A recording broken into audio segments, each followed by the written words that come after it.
பொய்களை கத்தி கத்தி உறக்க பேசினா மக்கள் மறந்துட்டு இவர் பேசுறதெல்லாம் நம்புவாங்கன்னு நினைச்சுட்டு இருக்காரு. அதனாலதான் முதலமைச்சருங்கிற மக்கள் அளிச்ச பொறுப்புக்கு கூட மரியாதை தராம தரந்தாழ்ந்து என்ன ஒருமையில பேசிட்டு வர்றாரு. அதை பத்தி எல்லாம் நான் கவலைப்படல.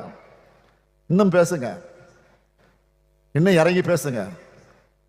நாங்க அதை பத்தி கவலையே படலை. எங்க பணி மக்கள் பணி.